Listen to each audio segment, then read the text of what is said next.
Moi boas, benvidos e benvidas a un directo máis de Orgullo Galego. Bueno, é o último directo xa deste ano 2023 e vamos a despedilo con Mini, que xa o teño por aí abaixo, vou a meter agora no próximo minuto. Nada, darvos a benvida a toda a xente, vexo que xa estades a entrar. Moi boas, Andrés. E nada, quería facer este directo tamén para despedir o ano nestas conversas, non? Moi rápido, para entrar xa na entrevista. Lembrar que todas estas conversas, sabedes que as subimos na canle de YouTube do Orgullo Galego e tamén en formato podcast no iVoox. Ali tedes todas as conversas que tivemos ao longo destes últimos 2 anos. Tamén sabedes que estamos aí co tema dos apalpadores na tenda online. Podedes entrar por orgullogalego.gal. E, bueno, que estedes atentos tamén, porque estes días vamos a subir bastantes cousiñas sobre o Nadal, non? Nada máis, logo, ao final, cando rematemos con el, entraremos bueno, falaremos tamén dunhas cousiñas durante 10 minutos, pero agora, para non facervos esperar, como vexo que xa estades en directo, voulle dar paso, pero iso, lembrade que, bueno, se non podedes polo que sexe estar toda a charla, saber que mañá xa vai estar subido pola mañá. Vale, entón vamos a darlle paso a Mini e vamos a comenzar entón. Moi boas. Moi boas. Que tal? Vamos a ver, pero un momentiño que vou poñer aquí. Bueno, eu sempre pregunto o mesmo, pero supoño que será tamén a túa primeira vez por aquí, por isto do Twitch, non? Sí, non ando moito por estas. O meu top está en Facebook. Está en Facebook. Sí. Esta semana, bueno, eu xa levo 2 anos así dando charlas en institutos sobre, bueno, o tema da presencia do galego nas redes sociais, coa rapazada nova, bueno, un pouco para que coñezan o contido en galego que hai, e sempre que lles pregunto se teñen Facebook, sempre me responden que eso é cousa de vellos, que dos seus avós, que eles que non queren saber nada de Facebook. Sí, será verdade, non sei, pero eu non aspiro xa a máis. Bueno, e é suficiente porque xa sabes que ao final as redes sociais, en canto máis te metas, máis tempo che consumen.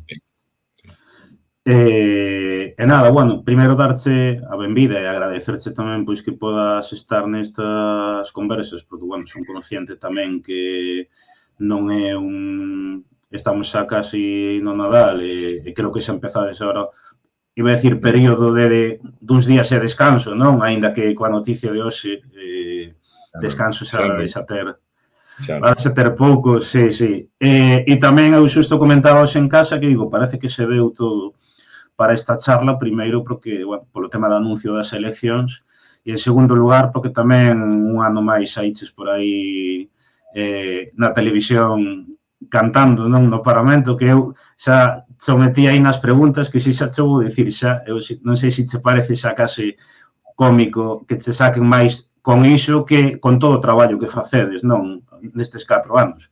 Sí, é cómico, pero non é baleiro, decir, o intervir foi precisamente para chamar a atención de que aí fora está soando unha música que non nos pertence. E, sin embargo, a nosa música, que sin chauvinismo de ningún tipo, o noso acervo de música de Nadal, tanto culta como popular tradicional, é inmenso, é dicir, é posiblemente o máis rico de toda Europa. E entonces a mí pareceume onte que era o lugar indicado para, non para facer esa denuncia, sino para desexar, para que salira na prensa que temos música propia e que estamos co Jingle Bell, que está moi ben para o sitio onde é, pero que nos están perfumando constantemente con esas cousas que nos fan esquecer o noso, non? O que pasa é que eu non o vin ata eu creo que foi hai 45 minutos, así. Eu vin que este ano tiveches unha contrarréplica que eu, con todos os meus respetos, eu a verdade que sentí un pouco de... bueno, non vou dicir o que, pero eu creo que resumiu moi ben un pouco que representa cada quen, igual, non? Sí, posiblemente, sí. Posiblemente, sí. Realmente é triste porque, unha vez máis, sobre todo polo... Non sei, non quero entrar nesa historia, non me parece oportuno, porque, non sei, non quero aproveitala políticamente. En todo caso, eu sí que, aínda que lóxicamente non ve o vídeo, pois, precisamente, pois, imaxínome, non penso no que ti dis precisamente do que quere reivindicar con iso, pero a súa vez tamén entra un pouco, pois, de rabia, non? Que ás veces, precisamente nos medios públicos do país, teñades máis eco moitas veces con isto que eso, cando 4 anos de traballo día a día, con moitísimas iniciativas que non sempre teñen eco. Pois mira, non creo que saia nada, por exemplo, da velutina. Estivemos, é unha iniciativa que eu levei, que era basicamente para facer un experimento de control remoto da velutina. Negáronse en redondo a facer ese experimento. É un experimento que costa pouco diñeiro, simplemente o que hai que facer é crear un comité asesor que xestione eso, que lle dé a peso e que, sobre todo, que o controle, que o diseñe e que saque as conclusións. Temos que experimentar porque nos come, non é que nos vaya a comer a nós solamente, sino que está reventando todo o sistema polinizador, é dicir, os insectos polinizadores, é dicir, é un perigo tremendo. Bueno, pois eso non vai salir, nin vai salir outra que levamos sobre sanidade, é dicir, é triste, pero é que o Parlamento é un coto pechado. E é un coto pechado porque a opinión pública está completamente aferrollada, é dicir, está dirixida, e temos uns medios públicos que non reflexan nada do que acontece neste país. Claro, e con eso supoño que é frustrante tamén traballar porque é moi complexo, non? Se ti és unha persoa que tes interese político, podes te informar, pero quizáis moita xente que no seu día a día non ten tanto tempo para informarse, o que vai a recibir é sempre nunha liña moi concreta. Sí, e parece que estamos ali sin facer nada, non? E hai un traballo inxente, é tremendo, supón un esforzo grande. Claro.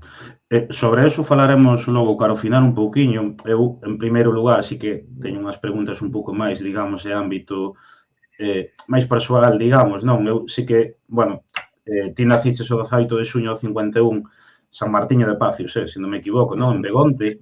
Entón, eu quería preguntarche, pois, moi rapidamente, como era a vida naquela altura, pois, para un rapaz, bueno, para unha crianza do rural, non?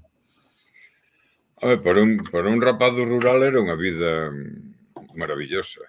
É dicir, maravillosa porque o mundo era noso, a rúa era nosa, é dicir, era unha... Eu recordo que xogábamos ao fútbol cunha pelota de farrapos que facía miña mai ou calquera outra mai, unha pelota de farrapos porque unha pelota de goma non había maneira de conseguila, pois na carretera que vai da Coruña a Madrid. Entón, cando sentía rombar o motor dun coche, sacabas as pedras que facían de portería, sentabas a beira, e un coche tal, e un topolino tal, adiós, adiós, corrías e volvías a empezalo. E ao mellor en media hora non pasaba outro coche. O que pasa é que tamén estabas influenciado pola vida dos adultos. A vida dos adultos era unha vida triste, era unha vida de silencio, era unha vida de palabras a medias, era unha vida de sumisión, e era unha vida de fame, porque había... Eu ainda teño aquí algunha cartilla de racionamento. A min xa non me tocou, no 51 xa iso estaba acabando, pero era unha vida de pan e pouco, carne pouca e caldo. Era unha vida dura, moi dura. Pero, sobre todo, era unha vida triste de sometemento á igrexa, a unha igrexa que era implacable. E un medo tremendo á Garda Civil, un medo tremendo a... Tremendo. Era unha vida... E nuns anos 50, non deceches ti que tamén en pleno proceso de, digamos, de emigración, non? De milleiros e milleiros de galegos e galegas marchando cara ao exterior. E que non se frenou eso ainda a día de hoxe. Por parte de miña mai eran 8 irmãos, quedou solo ela en Galicia. Os outros foron para Euskadi, unha para Oviedo, e o resto para Euskadi e despois para Cataluña, e Burgos. E, bueno, era... Esa... Sí. E eu quería preguntarche xa, bueno, entrando un poquinho máis no teu traballo, non? Pero sí que quería preguntarche o alcume, porque o alcume que tes en Mini, porque hoxe, bueno, onte cando preparaba o cartel, pensei, no, claro, dixen, eu nunca busquei por aí porque ten ese alcume, non o sei. É sinxelo, a ver, non sei, supoño que por volta dos 15 anos, 14 anos, íbamos tomar un porrón de sidra a un bar que se chamaba Truman, ali na Praza do Campo Castelo, en Lugo, estábamos estudiando. Entonces, era un porronciño de sidra, bueno. E entonces, pois, estaba na moda daquela, pois, Beatles, os brincos, toda esta historia, non? E todo Deus tiña, pois, a intención de formar un grupo. Nós decidimos montar un grupo de música, sin saber tocar guitarra, sin saber nada. Entonces, éramos 4, repartimos a historia e pedimos unha guitarra por raíces. E o nome puxémoslle The Trumans, e entonces cada un tiña o seu apodo. E a mí tocoume Mini Barbie porque era o máis novo e non tiña barba, non tiña nin asomo de barba. Logo, eso de Mini Barbie quedou Mini, como a mí non me molestaba a mí. Tanto me importaba, pois, para sempre. Logo pasou a ser mini árbitro, porque tamén foi un árbitro de baloncesto, e era o máis novo da fornada aquela. E, bueno, estas historias. E dicías, se te entendín ben, o de Mini porque non tiñas barba, entón... Era o máis novo. Entón, a partir de aí decidiches non deixar barba para levar a contraria. Non foi por eso. A barba é unha cuestión naquela altura, levar o pelo largo e levar barba, pois era unha maneira de chantarte diante de... De identificación política. Quizás identificación política. Era simplemente, era maneira de decir non a moitas cousas. Igual que falar galego, non? E igual que falalo con geada. Porque xa te decían, home, ti que estás estudando magisterio, que és mestre, que fales, que hables el gallego, bueno, pero con geada, decías, bueno, pues geada é por isto, pasa algo. Yo non sabía, bueno, pues entérate cando fales disto, non? Sí. E, bueno, era unha maneira de opositar en oposición. Porque ti, de feito, fuche, bueno, xa fiches a docencia, non? Eu quería preguntarche eso, pois, en que, por que decidiste ser mestre? En que ano, bueno, en que ano o comezaches e que lembranzas gardas eso, non? Sobre todo, ti falas agora da geada, un pouco pois, como era a situación do idioma nesa altura, tanto no profesorado como tamén no propio alumnado, porque xa entendendo que daquela época habería moito máis galego falante que a día de hoxe, pero tamén moita máis, non sei, pero máis represión, non? Vamos a ver, daquela, é dicir, como hoxe, a lingua era símbolo de poder, non? Entonces, utilizar o castellano era símbolo de estar nun estatus distinto, non? Entonces, a tendencia era utilizar o castellano e a que non se notase o sotaque galego. Cando eu estudiei magisterio, eu entrei en magisterio con 14 anos, con 15 anos.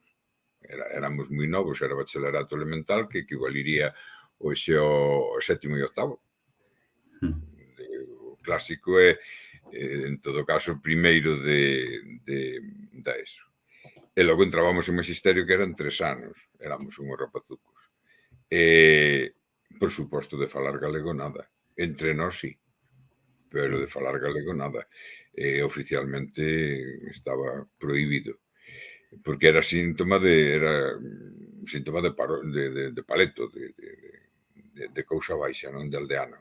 Entón, tiñas que fuxir diso. Mestres ou profes que falasen galego? Pois ningún. Eu recordo que a min caíame ben un profe que era bastante duro, don Amable Veiga, porque que nos daba latín en terceiro de bacharelato, e que el decía, ás veces, cando había algún exame e tal, miraba así e tal, decía, tache boa navalla que non corta o queixo. Ostras, aquilo era para nós, era como un símbolo de recoñecemento de que éramos algo, non?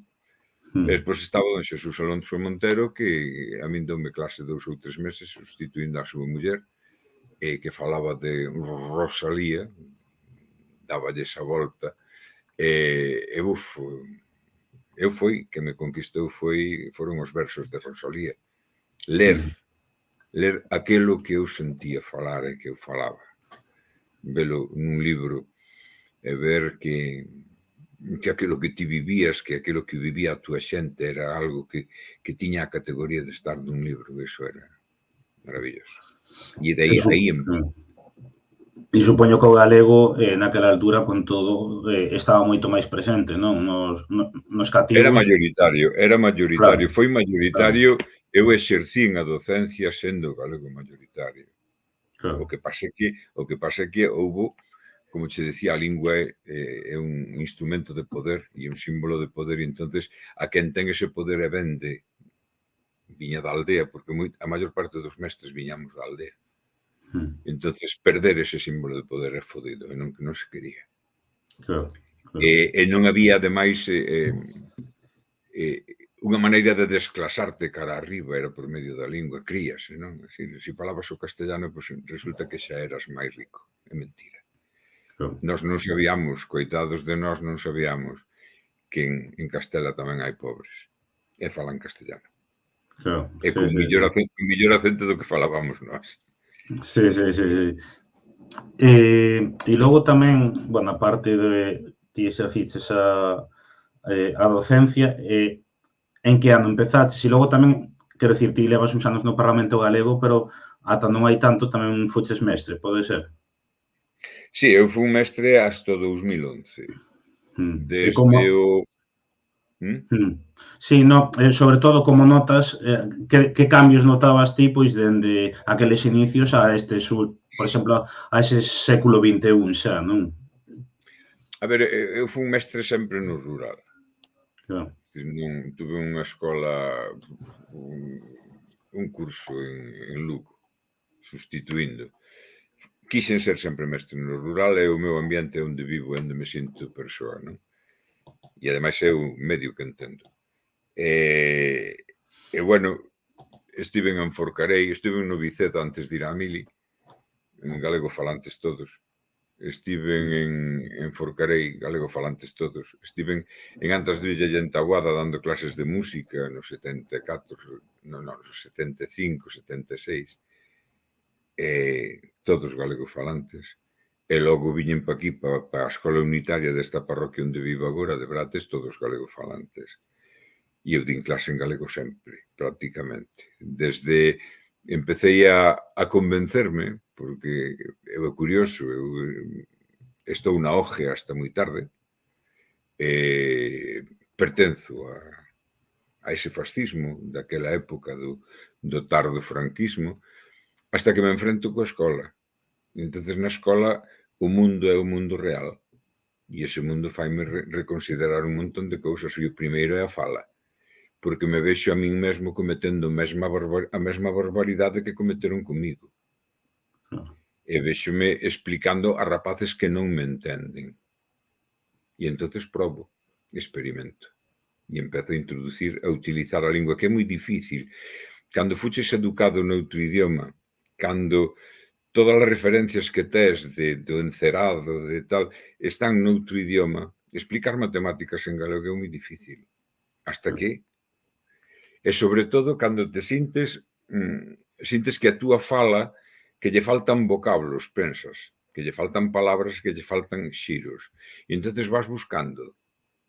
Eu que non comparto as teorías reintegracionistas de Carballo Calero, estoulle moi agradecido, estarelle sempre agradecido por un libriño que tiña, Gramática Elemental, del gallego común, porque ali había vocabulario, ali había a explicación de que a nosa lingua tiña peso e tiña corpo. E entonces aí nace, eu chego despois, no 75, chego xa dando clases en galego. Cando acabo a mili vou para Sober, e en Sober dou clases en galego xa.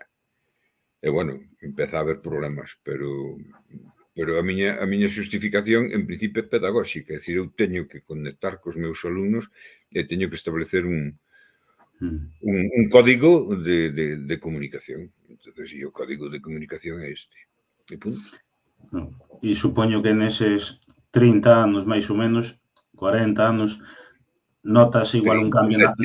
37. Notas unha percepción en cuanto a esa percepción que teñen do galego, pois aqueles cativos, aquela altura, aos que poden ter no ano 2000, no 95, no 2010, etc.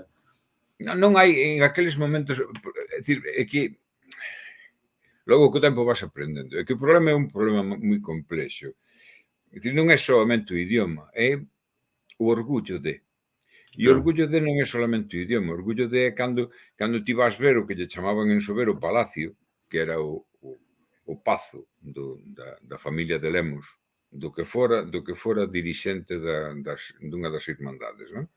Da última guerra irmandiña, de Don Diego de Lemos.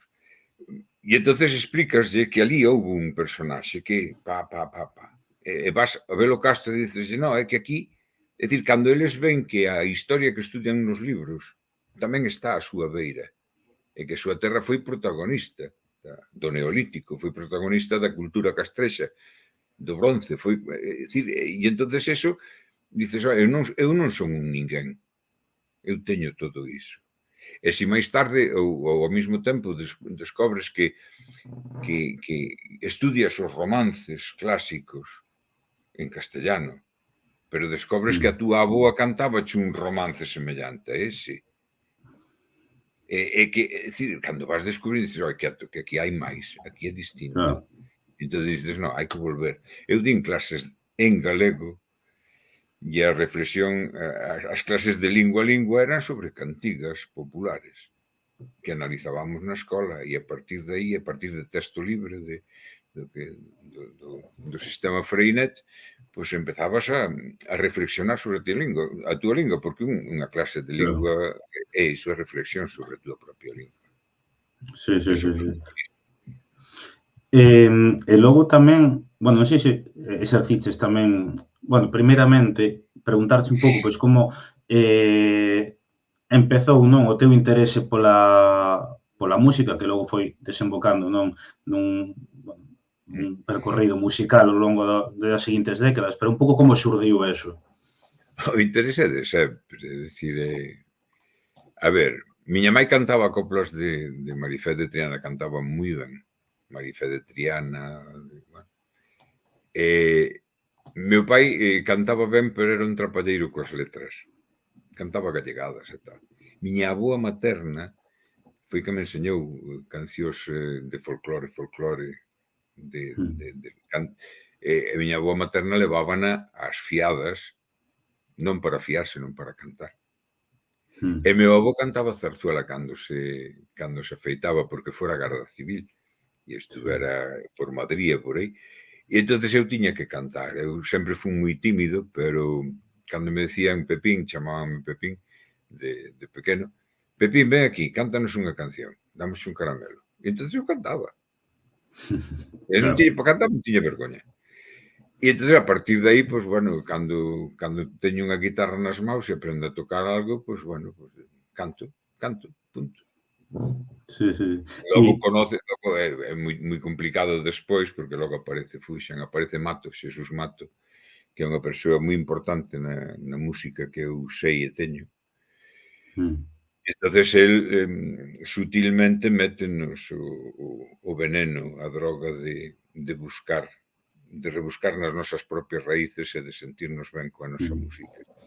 E danos os elementos de xuízo necesarios para valorar iso, non? E lévanos, é o primeiro que nos leva. A min é o primeiro que me leva a buscar cancións. E logo xa navegamos pola nosa propia conta. Ata hoxe, claro. E un desas primeiras experiencias que foi a de Fuxan aos Ventos, eu quería preguntarche pois un pouco por que, por unha parte, decidistes... A miña primeira experiencia musical é distinta. A miña primeira experiencia musical é un dúo, Los Soñadores, un dúo de música latinoamericana, con tipo Panchos, tipo tal, con Adolfo. O que pasa é que Adolfo vai a traballar para Telefónica, aproba as oposicións de Telefónica para o País Vasco, e entón eu quedo solo e poñome a cantar solo, e canto cousas de Cafrune e tal, e algunha gallegada. Encontrome con Mato nun festival que levaba un coro de rapazas e aí empeza o lío todo. O lío, non? Pero deso que cantabas previamente non tes nada grabado, non? Non. Nada. E con esa experiencia de Fuxan aos Ventos, eu sí que te quería preguntar, pois, un pouco, por que decidistes crear esa formación, por unha parte, e pola outra, un pouco como ves ti coa perspectiva de todos estes anos, como a recibiu a sociedade galega especialmente, pero, bueno, ata o período no período que ti estiveches, non? A ver, o grupo créase só. Empeza con un grupo de a min Mato, dime si que necesitaba coincidimos nun festival, eu canto, creo que era Unha noite negra do trigo, entonces díceme, eu necesitaba unha voz solista para este coro, para cancións deste tipo. Eu non me meto nun coro de rapazas, eu solo, estás tolo. E dice, pero entonces xuntámonos un grupo de amigos, ensállanos previamente, habitúenos un pouquiño a facer voces, e entonces integrámonos no coro. Ensayábamos sábados e domingos, e entonces que fai un grupo de rapaces, de mozotes de 18, 17, 18 anos, despois de ensayar formalmente o coro, pois cunhas guitarras, ponse a cantar cancións da época. Daquela molaba moito neste pequeno mundo, e entonces empezamos con ese tipo de cancións, e é cando Mato sutilmente, ese cura sutil, que é un gran musicólogo, ten 90 tacos, e empeza a meternos o veneno de adaptar algunhas cancións. E entonces empezamos, e vamos por teleclús a cantar, e daste de conta que a xente que quere sentir as súas cancións. E despois de cantar, cando tomamos unhas labras de xamón e un pouco de empanada coa xente dese teleclube, pois a xente canta. E entonces, clacs, poso o magnetofón e dices, que peza máis linda, mira que cantar de Sega, mira que tal. E iso recolle e móntalo con letras actuais e empezas a tomar conciencia de... Xa veñen as primeiras radicalizacións, a primeira división que sucede ao regresaremos da mili, no que decidimos cantar exclusivamente en galego. Porque é a nosa fala, porque todo isto, a maior parte de nós somos xente da aldea, e entonces hai un sentimento de clase que estamos descubrindo. É dicir, pertencemos a unha clase, e é unha clase oprimida, e oprimida non só económica e socialmente, sino lingüísticamente tamén. E ese corpo todo faiche adoptar un posicionamento reivindicativo por medio da música. E por medio da música cunha linguaxe que é a linguaxe propia musical nosa, que é o que pretendemos. Non o conseguimos sempre, pero o que pretendemos é eso. E ese é o grande éxito de Fuxan. Fuxan ten un éxito brutal, porque é un éxito brutal, a pesar de que se nos cerran os medios de comunicación ou a porta está medio entornada. ten ese éxito porque o código non é solamente o código lingüístico das letras, é o código musical. E, ademais, é a conxugación de letras con contido social ou político xunto con cancións habituais. É dicir, se nós cantábamos unha canción con analítica política da emigración, imagínate. Un panfleto ou un medio panfleto. E entón a xente baixaba.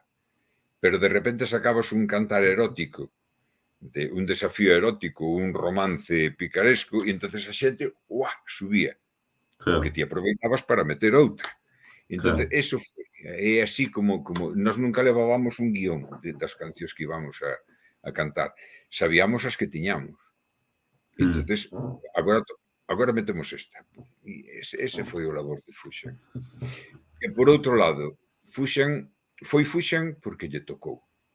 Nese momento a sociedade, que era o que me preguntabas, creo, nese momento a sociedade estaba necesitando que salise alguén a decir temos música nosa, temos música propia. Que salise alguén a decir desde un estrado, desde un escenario, a decir en galego e cantar en galego. Tocounos a nós, tiñamos a preparación necesaria e nós mesmos non fomos conscientes do que estábamos creando. Entón, eso foi unha bola de neve que se foi, fomos facendo a nós mesmos e fomos tirando para diante. A xente pensaba que éramos máis listos, máis millores do que nós éramos. Nós éramos uns mozotes e mozotas de provincias que pretendíamos cantar e decir cousas. Nada máis. E como esa recepción, quero dicir, foi xeral na sociedade galega, no ámbito urbano, pero tamén, quero dicir, no propio rural, onde supoño que moitas das cancións que cantábades sonaban, e dicían, mira, isto era pois o que se cantaba, ou o que cantaba meu pai, ou o que cantaba eu, quero dicir, cando chegabades tamén, pois, o rural, tendo en conta que tamén tiña ese componente politizado, como esa recepción tamén era boa, non? Aí había no rural. En principio a linguaxe era comprendida tanto no rural como urbano, porque o urbano era recientemente rural. O urbano, a urbe estaba se enchendo de xente que fuxía do rural. O código era o mesmo. O lingüístico e o musical. Esa música que nós empezábamos a cantar, a música tradicional que nós cantábamos, era unha música que xa non estaba viva, non se estaba creando e recreando, pero sí había un recordo cercano dela. E entón, eso facía viva. Entón, ti estabas, dábanos unhas armas preciosas, porque ti estabas nun estrado cantando, botabas unha canción tradicional e entón estabas vendo a xente, estabas vendo determinada xente que estaba cantando a canda a ti esa canción. Entón, claro, ao remate, encárgate daquel que eu vou por aquel. Ibas co prestixio de estar no estrado, estivo cantando, non, eu sei algún e tal, importalle que veña un día, veña cando queira. Entón, xa era a maneira de recoller. E ti pensas, algo que me viu en mente agora, que, bueno, aquí, por estas conversas teñen pasado moitísimos artistas, non? E nalgúns comentaban como que por mor desa intento, digamos, bueno, desa instrumentalización e intento de apropiación do que era o franquismo, do que eles chamaban o folclore galego, non? Cando nos anos finais dos 70, 80, houve todo este boom de estilos como o rock, o punk, toda esta escena como a movida viguesa, decían que neses ámbitos vían toda esta música tradicional con un pouco, cunha visión un pouco máis negativa, non? Froito, digamos, dese intento de apropiación que hubo do franquismo. Ti pensas que había esa visión? Non, a ver, nós somos conscientes de que o franquismo crea aqueles coros e danzas de la sección femenina. Sí. Nós somos conscientes de que o franquismo crea un falso folclore, non? Un folclore estilista e un folclore que descoñece a realidade de onde ese folclore ven e que se queda simplemente nos adobios, quedase nas formas. E é un folclore quieto. E nós cantamos cancións que podían ser cancións de coro, pero están vivas. que teñen ritmo, teñen movimento, non son ba, ba, ba, ba, non son bam, bara, ba, entendes? Somos xente nova tamén, non? A desconfianza é que hai unha discusión tremenda nos 70, e a discusión é se a gaita é un instrumento revolucionario ou reaccionario. Hai unha discusión de se o folclore, se unha canción folclórica é revolucionaria ou é conservadora. Nós afirmamos que é revolucionaria. Hai outra xente que afirma que é conservadora. Porque cheira a aldea, cheira a bosta, e cheira a xente ignorante, burda e bruta. E é mentira. A nos cheira-nos a xente culta. A xente que soubo guardar todo un acervo histórico, toda unha identidade e unha maneira de ver o mundo, de ver o universo, unha cosmovisión que é valiosísima. E iso é o que pregonamos. E iso é o que decimos. É o que intentamos convencer. E posteriormente, bueno, a túa estadía, non, en Fuxan os Ventos nace a Kenya. Si que te quería preguntar, pois, eso, con que intención naceu esta formación? A ver, a marcha de Fuxan os Ventos é traumática, pero, bueno, eu non podo aguantar máis. A situación é, para min, Fuxan os Ventos é unha plataforma de loita política e social. Social e política non partidaria. Nós temos moi claro que no momento en que estábamos non debíamos abandeirarnos de ningún partido político, porque pechábanos a entrada nas aldeas. E nós tiñamos prestixio, tiñamos voz, tiñamos creto no mundo rural. E era o mundo máis difícil de entrar para un cambio. Entonces, no 82, 83, eu decido marchar porque non hai maneira de que o grupo recupere e, sobre todo, utilice, xa estamos en democracia teóricamente, xa hai autonomía, xa está todo solucionado. Non é certo. A loita ten que ser moito máis dura aínda, porque a capacidade de disfrazar a realidade é moito maior. E neses momentos estáse disfrazando a realidade. Ali non houve ruptura, o réxime do 78 é o que é, foi o que foi e é o que é. E, bueno, a min agora contanme milongas, ainda onte se debatiu no Parlamento unha proposición non de lei que levaba ao Partido Popular expresamente para intentar desgastar a Sánchez e desgastarnos a nós, evidentemente, sobre a Constitución, non? Entonces, a Constitución foi feita, foi parida polo franquismo, polos franquistas. Digan o que digan agora. É dicir, eran os franquistas e, ademais, as espadas estaban en alto. É dicir, os militares eran o medo que mete medo. E é así, de verdade. E a proba tela en que todo Dios ainda ten medo a tocarlle a Constitución. Naquela época, decir a palabra república ou decir a palabra revolución era un pecado que non podías decir en público. E claro, é durísimo. Nós, desde Fuxan, teño que eu xa non me acordaba, pasaron unha cinta, non hai moito, debe haber 3 ou 4 anos, unha cinta grabada en Ferrol, en Ferrol non, por lado de Ferrol, en Neda, ou por aí nun concerto que demos de moitísima xente, grabada cun monetofón así no alto desde o público. E hoxe os comentarios da xente o que nós decimos, e cuidado, o que nós decimos hoxe tería tela tamén,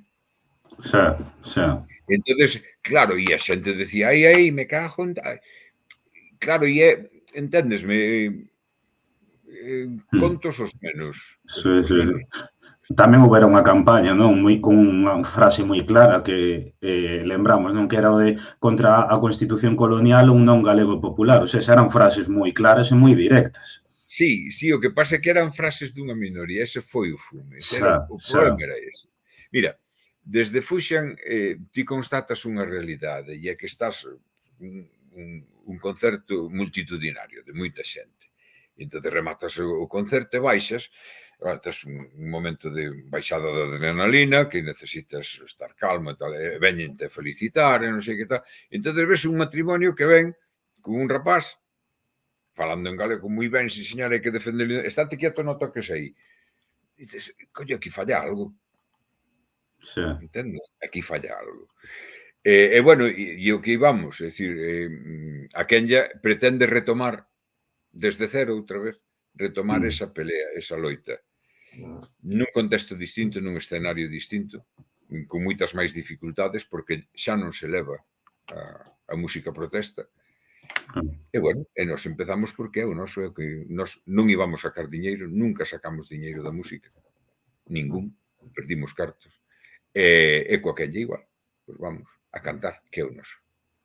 Sí, sí, sí. E sí que che quería preguntar neste apartado, é un pouco, supoño que vos percorristes tamén escenarios na emigración, un pouco como lembras, non, esas vivencias, porque supoño que máis naquela época que había tanta xente fora, non sei un pouco como era esa percepción dende arriba respecto, pois, se estás nun escenario no propio país, non? Bueno, é complicado. Tu podes ver chorar moita xente coa canción de Muller. Sí. Ou podes ver un público que che pide o carro de Manolo Escobar. Xa, xa. É complicado.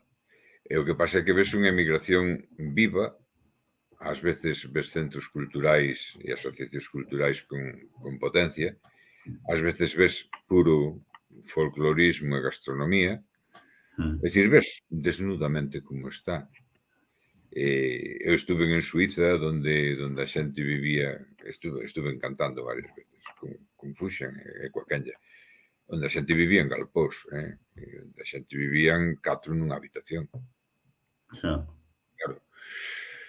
É dicir, é moi dura. A inmigración era dura, ti vas a facer cartos, é dicir,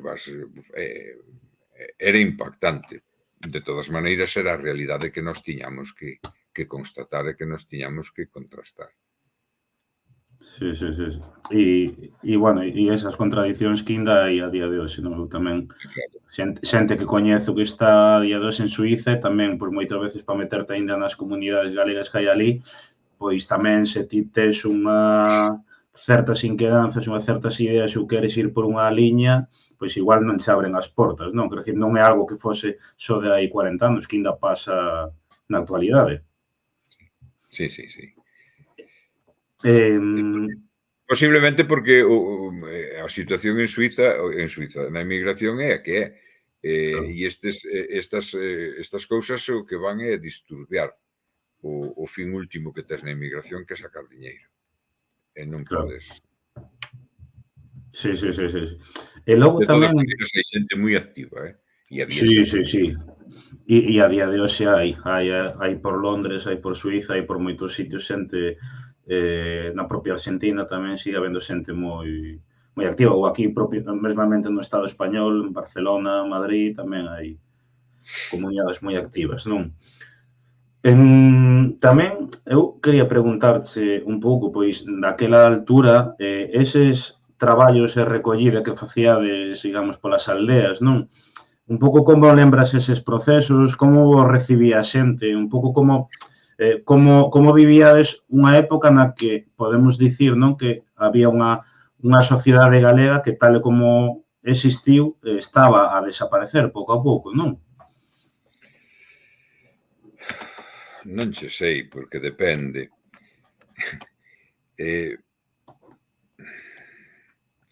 Non sei, é dicir, o rural, nós acompañamos un proceso brutal de desagrarización.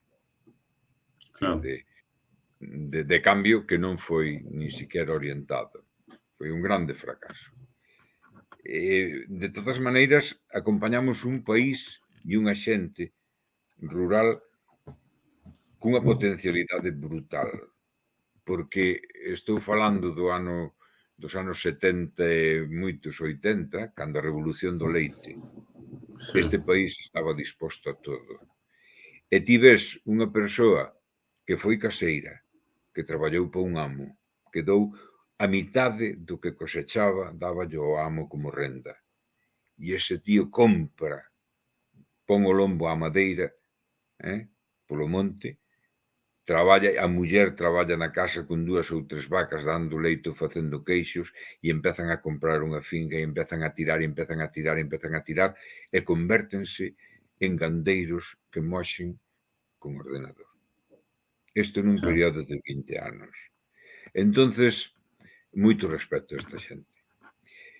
Acompañar ese proceso de desagrarización que non foi orientado, porque temos a antítese daqui é Irlanda. En Irlanda, gobernos de dereitas, pois non houve ningún goberno de esquerdas. Gobernos de dereitas fan un proceso de reestruturación agraria e poñen o país na brecha de Europa, e poñen o país cunha produción e cunha riqueza e cun desenvolvemento rural brutal. E aquí non. Por qué? Porque as clases dirixentes non creen no país. Porque este Partido Popular, esta dereita franquista que seguimos tendo, non cree no país, non cree na xente do país. E, ademais, o país, precisamente por esa transición, non consigue sair das redes caciquís. Conserva intactas as redes caciquís. Por qué? Porque é un país descreído. Se ti, que vives nunha aldea, és labrador, vives nunha aldea, e resulta que aquel que ti sabes que ten a camisa azul descolorida, pero que foi, que estuvo cobrando unha porcentaxe por arreglarse a paja de Cáritas ou por arreglarse non sei que, e agora de repente ven e dice, che, aquí temos democracia, aquí acabouse a historia, agora hai que votar, somos libres. E ti dices, de que me contas? Que me contas? Se eu sei todo o que pasou. E entonces este descreimento, o non librarte desas redes caciquís, o ter que seguir encargando a un amigo, un pescador, ou ir ti coa rede ao río a sacar 2 ou 3 kilos de troitas para levarlle ao médico para que te atenda medianamente ben, para levarlle a non sei quen, eso sigue pesando, e políticamente non somos libres. E aínda máis, que eso non tuveron valor, ningún xornalista tuvo valor. E isto teño que dicilo e direino sempre moi claro e moi alto. Ningún xornalista tivo valor a todos os procesos electorais aos que asistimos hasta hai moi pouco, a ir nun autobús e ver como se cambiaban os sobres e as papeletas. E ver como se obligaba e como se convencía, entre comiñas, a votar por determinadas forzas. Isto que hai que dicilo moi alto, hoxe non se pode dicir porque xa está aí o antigo dominio, non? Dicindo esas cousas. Eu dixenllo onde, precisamente despois de que chufara un diputado do Partido Popular nunha intervención anterior, chufou o que lle dou a gana de que nós ganamos, nós temos a vontade popular. Aprendi unha copla desde moi noviño. Este pandeiro que toco, por moito que repinique, non teñas medo que rache, que é de coiro de cacique, dixe, pero émolo rachar, émolo rachar, e non tardando moito, ese coiro racha. E entendeu perfectamente. O problema deste país resúmese neso, é un país con unha potencialidade brutal, pero brutal. Nestes momentos temos 700.000 hectáreas sin cultivar, aptas para cultivo, e estamos traendo da Ucraína 3,5 millóns de toneladas de grau para alimentar os nosos animais. Isto é unha barbaridade, isto é un suicidio. E isto está alimentado. Claro, xa non falemos do eólico, non falemos da minería. O problema deste país é ese, é salir do caciquismo, salir desa historia, entendes? Sí, e sobre iso sí que te quería preguntar, porque sabes que hai ese pensamento de que por unha parte hai quen di que o pobo galego que é un pobo manso, conformista, que non protesta, e logo hai quen pensa o contrario, que é un pobo que sabe de moi atrás pelexa da cara, por exemplo, agora na cuestión, mesmamente no tema dos eólicos, que está sendo mesmamente referente no propio Estado español en canto a movilización, a loita, tamén moitísimos outros ámbitos, no laboral tamén, aquí hubo movilizacións neste país que en proporción aos habitantes eran das máis grandes de toda Europa, falamos de Europa, non? Eu lembro no 2012 unha manifestación en Vigo pola folga xeral, que se sumamos as manifestacións de todos os sindicatos que se movilizaron ese día, foi en Vigo, había casi máis xente do que poboación tiña a propia cidade. Entón, quero dicir, quizáis non é tan certo de que sexamos un pobo manso, non? Pasa que, a ver, como te explico, non é fácil, Somos un pobo antigo, un pobo cheo de sabiduría e un pobo descrido. descrito, entre outras cousas, por ese caciquismo, por esa horma do zapato que ven desde moi lonxe. A ver, a barbarie da guerra civil, que foi un xenocidio aquí, porque aquí non houbo guerra, aquí houbo represión exclusivamente. Xa tuveron precedente coas carlistadas, que foron a represión igual. E algunha xente tiña memoria, porque eu cando me metín a rebuscar, xente contoume cousas de antes, con palabras de seu avó. Non é un pobo manso, é un pobo práctico. É un pobo práctico. E é un pobo que está habituado a pasar traballos. E é un pobo cunha potencia de traballo brutal. Solamente necesita que alguén lle diga que hai posibilidades reales e que lle dé a confianza suficiente en si mesmo como para tirar para diante. Ese é o grande reto. É o grande reto deste país. Preguntareiche agora sobre xa no último bloque sobre o tema das eleccións. Sí que che preguntar un par de cousas, non? Para rematar tamén este bloque da música, non? Eu, que é un vídeo que vira aí, creo que hai 2, 3, 4 anos, non? Que está subido en YouTube, que creo que se chama Galicia Cantoneno, na que saíades un grupiño cantando polo Cebreiro, os Reixes e tal. A parte a mí sorprendeume, non? Porque, quero dicir, eso a día de hoxe é un tesouro antropolóxico, porque o Cebreiro a día de hoxe, bueno, pois é un... pode ser unha especie de parque xa temático do turismo respecto ao que foi naquela altura, non? Entón, eu quería preguntarche, eso, que facíades naquela época ali e como era aquel Cebreiro que a día de hoxe xa non existe? A ver, ese vídeo dá conta dun atentado que se fixo co poblado do Cebreiro. Aí houve un atentado brutal. Ben, dito isto, ese vídeo nós facemos, unha das cousas que facemos é recuperar folclore de Nadal e xuntalo nun espectáculo que se chama Galicia Cantonero, que empeza sendo un concerto de panxoliñas e cantares de reis e que acaba sendo unha obra de teatro, digamos, un musical. Ese musical, pois, desde Radio Televisión Española en Galicia, ofrécesenos facer unha grabación do espectáculo, pero en vivo. En vez de nun escenario, facelo en vivo no Cebreiro. E é iso.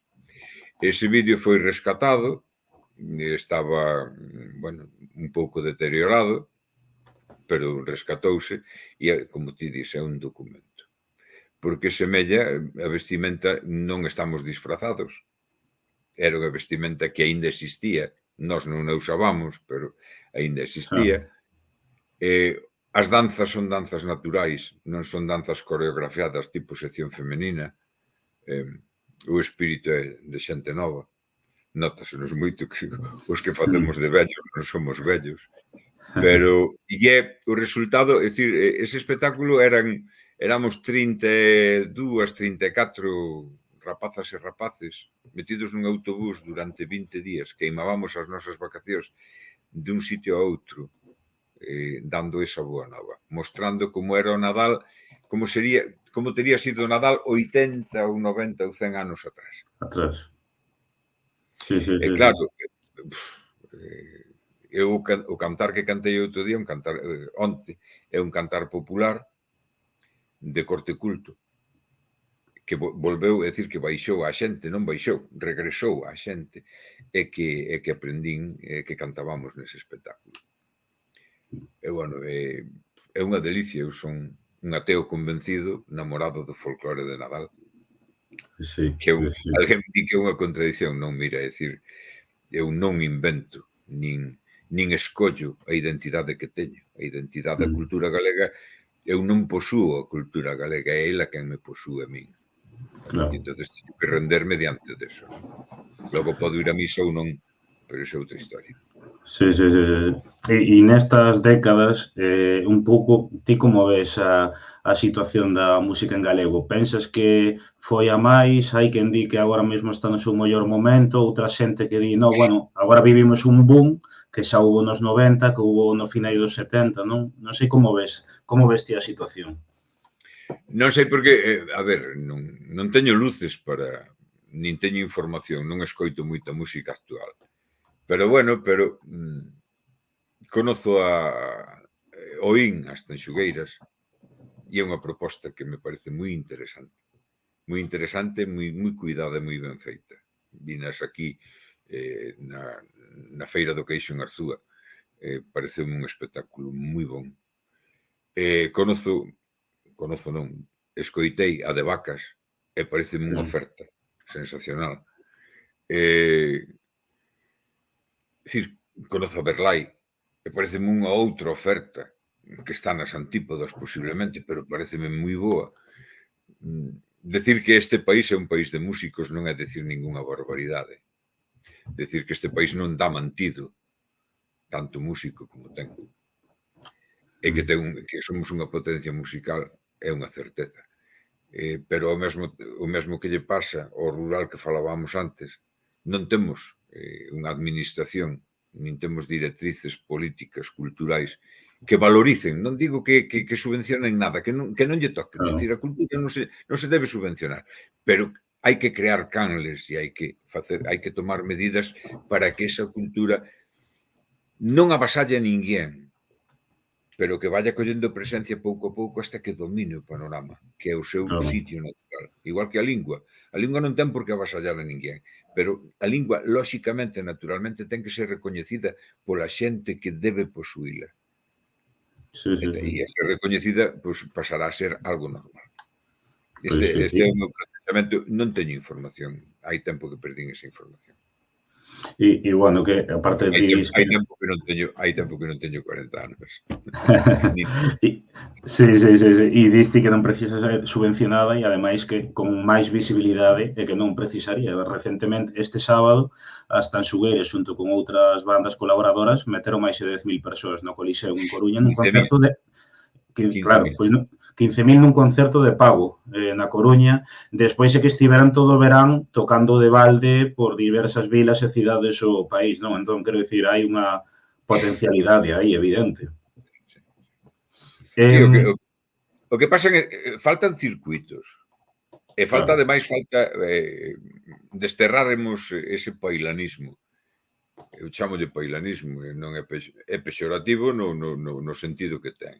O pailanismo é mirar máis ao de fora que ao da casa, non? Xa. E valorar máis. Ou valorar o teu cando valoran o de fora, non? Que tamén pasa. Ese foi unha das cousas que desde Fuxen e desde a Kenya sempre nos chocou moito. É dicir, o grande valor que lle daban a nosa música cando salías cantar a, non sei, a Cataluña, a Bretaña, non sei. Dicir, que bon, bueno, non sei. Sí. Somos un país de vida. Pois sí. Xa entrando, bueno, no último bloque, nas últimas preguntas, ti tamén és deputado no Parlamento Galego polo BNG, entón queria preguntarche un poquinho, pois, como ves a evolución do nacionalismo galego nestas últimas décadas, en liñas xerais, xa non só no ámbito electoral, que tamén, pero senón a nivel social, non? Un pouco, pois, a túa visión persoal de entre os 70 e os 80 ata a actualidade, como ves a situación? A ver, eu son nacionalista desde hai moito tempo. Desde o 98 ou 2000, formei parte das listas de aquí no Concello de Boimar. Cheguei a ser alcalde 2 meses e 2 días, votáronme por esa moción de censura. Era molesto e tuveron que pagarlle ben pasta a un tipo, a un impresentable. Xa. E como vexo o nacionalismo hoxe? Pois vexo un nacionalismo plural, vexo un nacionalismo unido, un nacionalismo onde se vai desde o independentismo hasta un galeguismo prosoberanista, pero normaliño, pero con unhas ansias. Eu vexo un partido, vou dicir algo que igual os meus compañeros me poden recriminar, pero é o que penso. Eu vexo un partido que chegará un momento en que se partirá en varios partidos cando este país seña normal. Vexo unha gran familia que ten ansias de facer deste país, de darlle a oportunidade a este país a ser máis seu, pero sobre todo a medrar, a aproveitar as súas potencialidades, pero aproveitalas en conxunto. E explícome. É certo que temos potencia eólica, é certo que temos recursos mineiros, é certo que temos recursos agrícolas a punta esgalla, pero tamén é certo que todos eses recursos hai que xestionalos con tranquilidade e en beneficio das maiorías sociales, non en beneficio de 4 lambos, que é o que están pretendendo. Claro. Entonces, ese é o nacionalismo, esa é a grande apetencia do nacionalismo. E aí estamos. Que será? Temos a sorte de que temos un sorriso de muller e unha cabeciña moi ben preparada e moi ben amueblada, capaz de aglutinar eso nestes momentos. E dentro estamos tranquilos, serenos, animosos e con moi bon rollo, que é importante. E ademais hoxe... Sí. E ademais hoxe cunha nova que, bueno, vos xa vos temíades, lóxicamente, que é a da convocatoria de eleccións para febreiro, perdón, de 2024, xusto aí no período de entroido, non? Que hai quen di que se adianta polas súas propias inseguridades, non? Pero que perspectivas tedes perante un posible cambio de goberno, non? Despois de 12, pois xa van 14 anos de goberno. É difícil, é dicir, o adversario é moi potente. Hai unha ventaxe que ten o ciclo concluído, non pode ofrecer nada. Nestes momentos non pode ofrecer nada, nin novo nin vello. Non está en condicións de ofrecer nada a este país. E este país está necesitando un cambio e está con ganas de cambio. Eu sei que está con ganas de cambio, nótalo. Ahora, se se vai facer ou non, non o sei. Non o sei. Non o sei, nunca acertei en ningún pronóstico político e, por lo tanto, non me vou aventurar. O que si sei é que teño fe que vamos facer todo o posible para manter a cordura e a serenidade nunha campaña que vai ser moi dura e que vanse utilizar moitas armas sucias.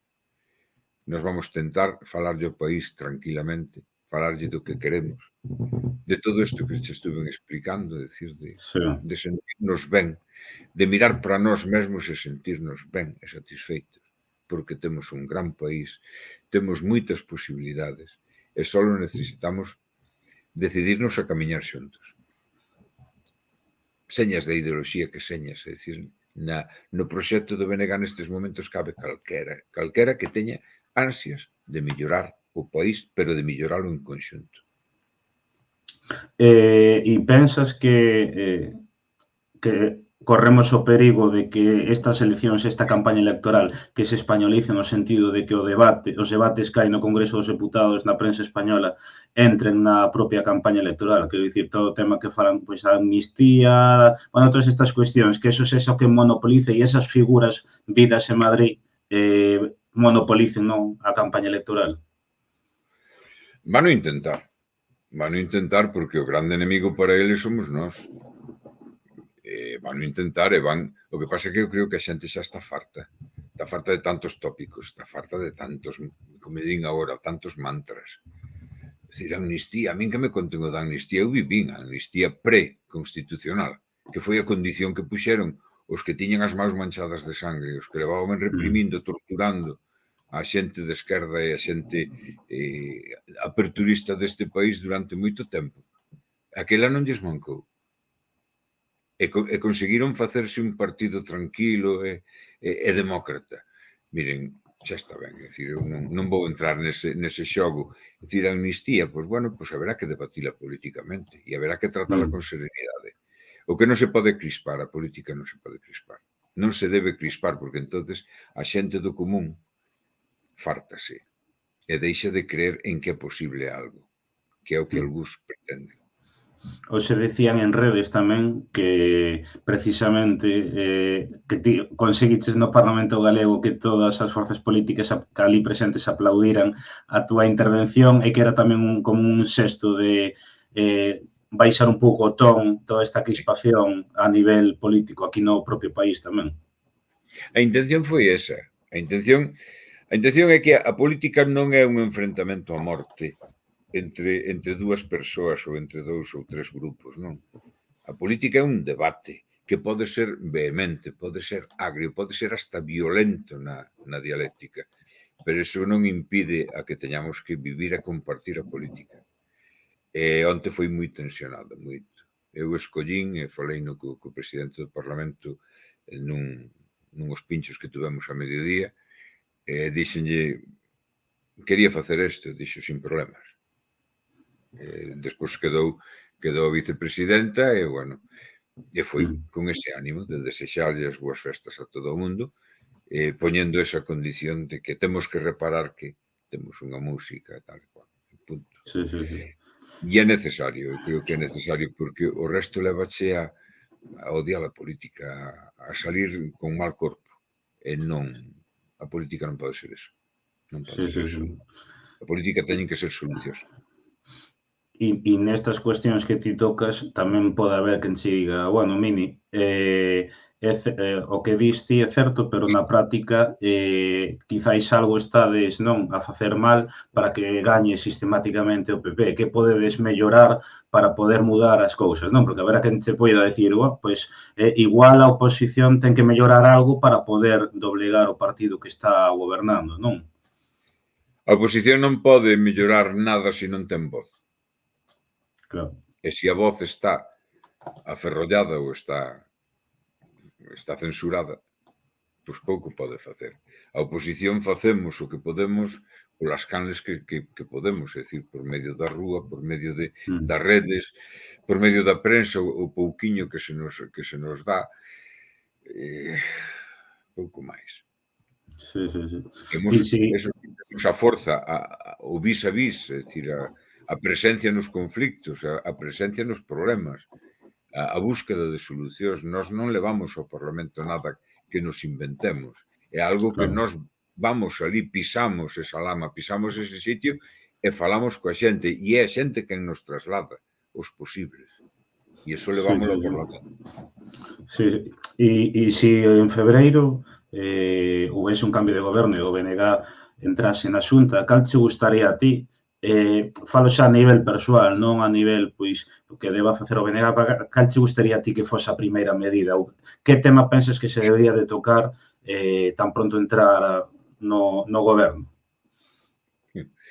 Tranquilizar o país. Serenidade, porque, mira, o labor dun goberno, en principio, é sentarse e mirar que se fai.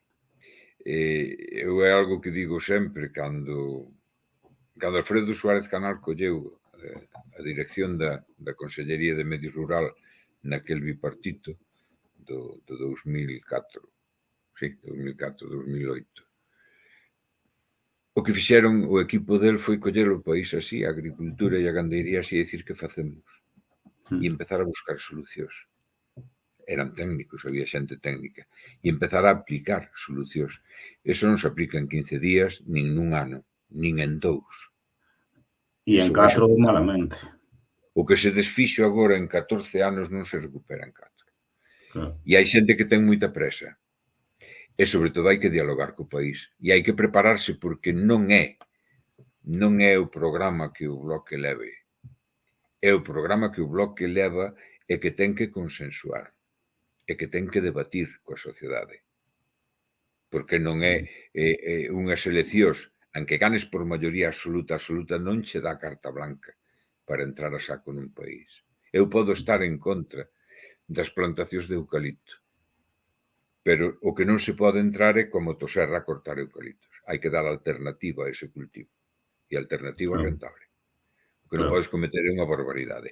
E telo que facer, además, en tempo de monte, que son ciclos de 15, 20 ou 30 anos, dependendo da especie. É dicir, o que hai que ser é sensatos. E nós temos xente sensata como para facer esas políticas. Son políticas de diálogo. Sí, sí, sí, sí. E falas ti de calmar, non? Unha das primeiras cousas, pero, claro, eu boto a vista atrás naquel período de bipartito, a campaña electoral de 2009 foi moi dura. Xa non falo a nivel político, senón en cuanto á instrumentalización non da vida persoal da xente. Bueno, foi unha campaña moi dura que mostra que igual vai ser moi complicado que calmedes as cousas, non? Digo porque Pero entedes hai en que frente. facelo. Pero hai que facelo. Aquela campaña foi moi dura porque, ademais, foi unha campaña a vida ou morte, porque sabían o que se xugaban. Estabanse xugando a permanencia do nacionalismo na Xunta de Galicia por ciclos máis longos e máis continuados. Entonces, eso había que reventalo, reventouse hasta con panfletos. Sí, sí, Con sí, sí. panfletos utilizáronse todo tipo de métodos sutiles, ademais, moi sutiles e moi cabros, iba a decir, e é certo.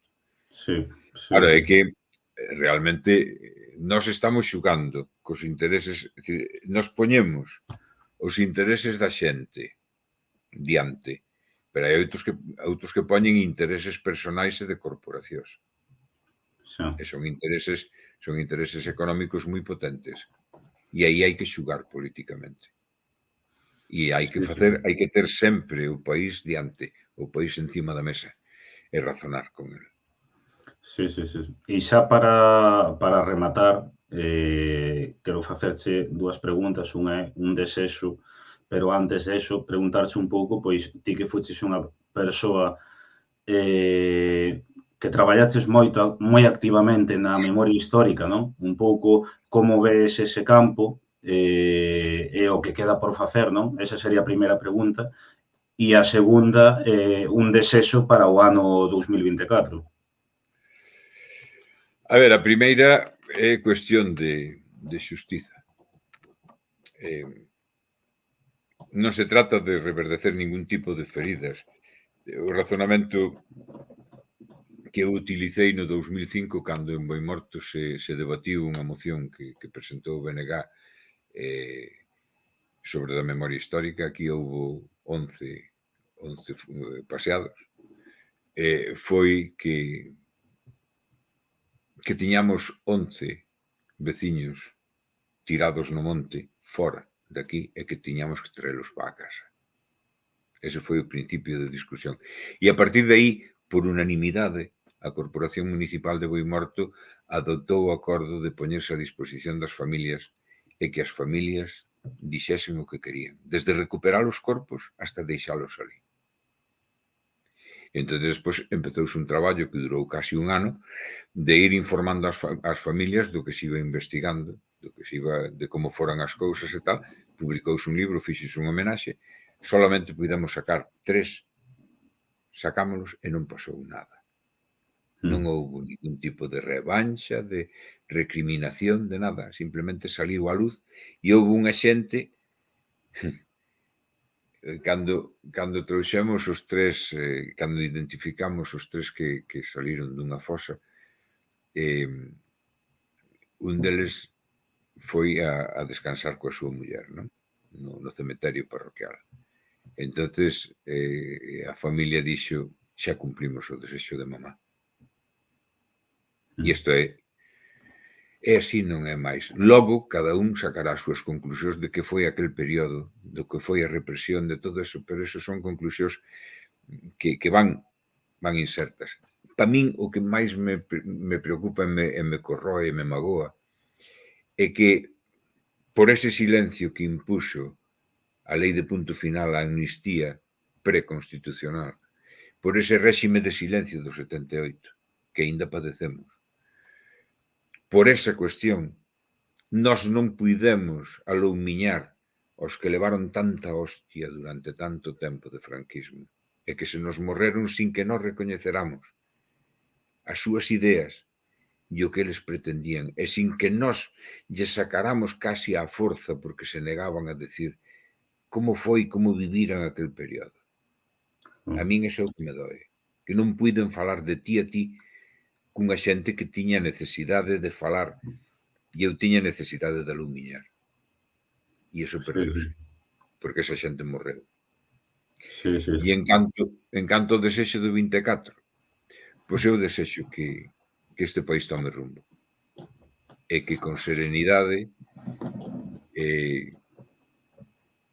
vote e se embarque nun proxecto novo, nunha alternativa nova que é unha alternativa lóxica. Non se sale da lóxica para nada. É unha alternativa lóxica que levamos pensando, debatindo durante moito tempo e que para que estamos preparados. Eu quero creer que este país vai dar un cambio. E ese cambio vai ser para ben. E vai ser para ben dentro da razón. E a razón é que somos donos do vento, somos donos da auga, somos donos da nosa vida, somos os posuidores desta terra e temos dereito a labrala, a aproveitala en beneficio común. Recuperar a palabra ben común é complicado, pero hai que facerlo. Sí, totalmente de acordo. E se dá ese cambio, bueno, falamos o ano que ven, pero realmente non son 2 meses, menos, 2 meses. Non é nada. Ainda que vai haber un cambio de ano, pero non é nada. E nada, xa, bueno, vamos a rematar. Así que preguntan por aquí, din que, bueno, que un home que ten un sobrinho de 9-10 anos, eu creo que quere que lle fagas de Papá Noel, como se di, non? Porque di se lle recomendas algo que lle poida regalar agora en Nadal a un cativo de 9-10 anos. Non teño nin idea. Que non lle regale un telemóvil. Un teléfono móvil. Por favor, que lle regale algo ingenioso, algo que lle excite a imaginación. Porque moitas veces dáse o paradoxo de facer un regalo costoso dun xoguete que fai maravillas e logo o rapaz xoga coa caixa. Porque a caixa é a que lle estimula a imaginación e a que lle permite soñar. E tamén comentan por aquí, por outro lado, se valoras continuar na política institucional ou xa din por aquí retirarte a dedicarlle máis tempo a túa horta. Sí, se podo, se me deixan e espero que me deixen, sí, o meu ciclo está cumprido. Eu xa non, teño cada vez máis dificultade para atopar as palabras precisas. Necesito escribir os discursos, estas cousas, e hai unha xente nova que está petando a porta estupenda e hai que darlle paso. Eu xa cumprín, creo que xa cumprín. De todas maneiras, estou ás ordes do que a organización me diga, pero se podo raerme, como se di aquí en Boimorto, se podo escapar, sabes como fan os cas cando se sinten amenazados polos rapaces que montan da cabalo deles, que lles tiran tal, que meten o rabo entre as pernas e ráense a modiño. Bueno, pois se podo raerme. Sí. Pero, bueno, de todas maneiras, estou a disposición da do que se decide. Sí. Pois, bueno, con isto vamos a deixalo aquí, que levamos un poquinho máis unha hora. Nada, agradecerte pois que, bueno, pois terte nestas conversas e agradecerte que dedicaras esta hora a estar aquí, como digo, xa pois nuns días no que xa estamos entrando de cheo no Nadal. Desexarte tamén pois sorte no que veña por diante, sexa, bueno, pois como candidato ou non, pero que supoño que seguro que seguirás aí presente, non, no activismo político que existe fora do que é o mundo tamén parlamentar, non? E como digo, darche as grazas e, bueno, tamén desexarte un bo Nadal e un bo ano 2024. Desde a horta podo facer activismo político tamén. Non, de verdade foi moi agradable a conversa, sentíme moi cómodo e é un placer estar conversando contigo e sobre todo destes temas que me gusta falar así tranquilamente, de maneira nada técnica nin nada apretada, solto. Un placer, de verdade. Igualmente, nada, deixoche marchar, eu vou a continuar 5 minutiños máis, pero deixoche xa ir cear. E nada, darche as grazas novamente. Gracias a vos, un placer. Graciñas, chao.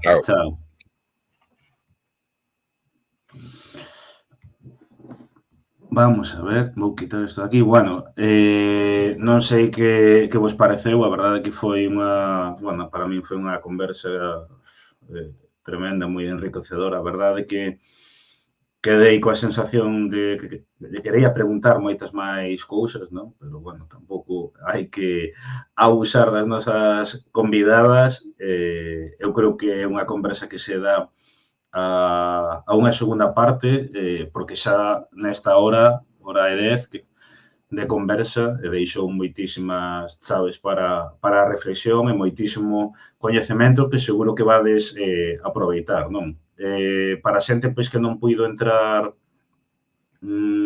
ao comezo, non? Mañá estará subida no YouTube e no iVoox en formato podcast, tamén no Spotify en podcast. Agradecer tamén que estou vendo por aí as suscripcións que nos estades a deixar.